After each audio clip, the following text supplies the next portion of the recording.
Whitehouse. Thank you, Chairman. Welcome back to the incredible shrinking Judiciary Committee, Mr. Rosenstein. We used to have a say in circuit court nominees. Now nothing protects them, even having to come from our states. We gave that away. We used to oversee executive privilege claims. Now a witness utters the word privilege and we shrivel up. We gave that away. We used to screen out extremist and unqualified judges. Now it's hard to see any bottom to whom we'll confirm. We gave that away. And we face the danger now that this committee, this historic committee, is going to begin running political investigatory errands. I think facing that risk, it is worth having some assurances about how this is going to be conducted.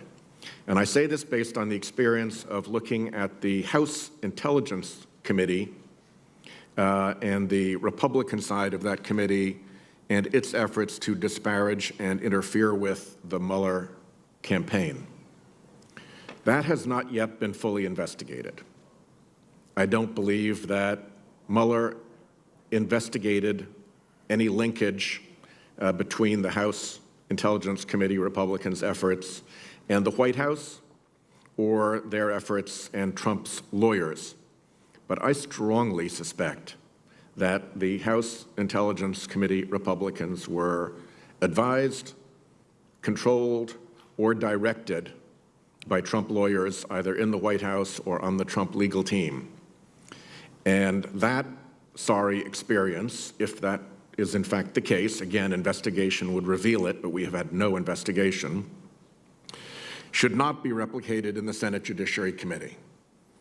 I hope that we can receive appropriate assurances here that whatever investigation we undertake will not be controlled by the Trump White House and will not be controlled by the Trump campaign.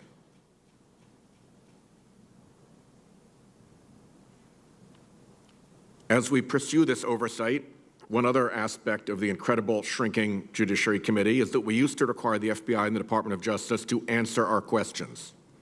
Now we just get ignored. There is a bin someplace at the FBI and the Department of Justice into which our questions get thrown. And Mr. Rosenstein, you were sworn in on February 1st, 2017. As Deputy Attorney General, you resigned from the department on May 11th, 2019.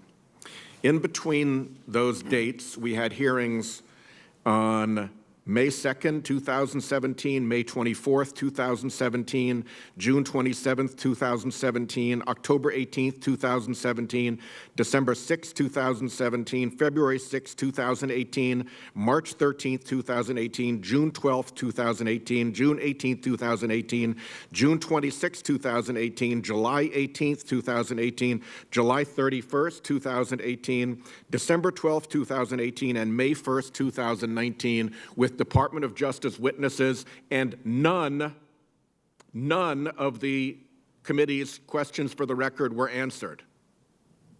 Ever. None. Can you explain why that took place, Mr. Rosenstein, under your watch? Where was the policy not to answer this committee's questions? Did it come from you? Did it come from the Attorney General? Did it come from the White House? Did it come from OMB? Why were QFRs never answered? Where was that policy founded? Senator, I recall answering some correspondence. Letters are a whole separate issue. Got a whole separate case on those, but I'm focusing now on committee questions for the record. Why not? Where's the policy from? Who told you not to answer these questions? Where did that come from? Where is that in the department? I know that I testified in my confirmation hearing, which would have been in March of 2017, and I answered questions for the record, I believe, and following, including there may have been some from you after that hearing. These are all the ones I listed, and in all of them, no questions for the record were answered. That's a lot of hearings with no questions for the record answered. Where did that come from? I don't believe that I testified at any of those hearings, Senator, so it's just not. No, I'm thinking that there's a policy at the Department of Justice not to answer committee QFRs. That's the only explanation, unless you think it's a coincidence that in all those hearings, no QFRs got answered. Something's up. and it makes me really frustrated. And we sent a letter to Chairman Graham, all of us, on February 11th about this, of this year, because it has gotten so frustrating that there is a policy somewhere in this administration not to answer committee QFRs.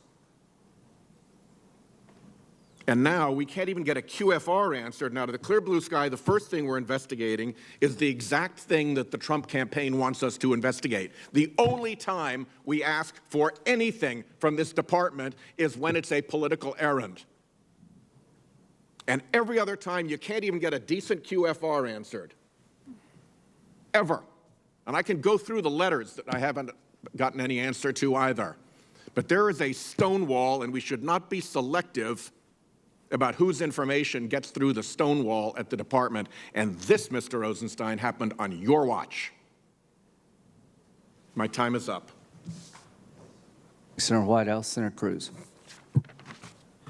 Thank you, Mr. Chairman. Oh, may I ask a QFR Yes, you may. as to what the heck is going on with our non-response to QFRs? That one may go in the bin at the Department of Justice as well with all the others that never get answered.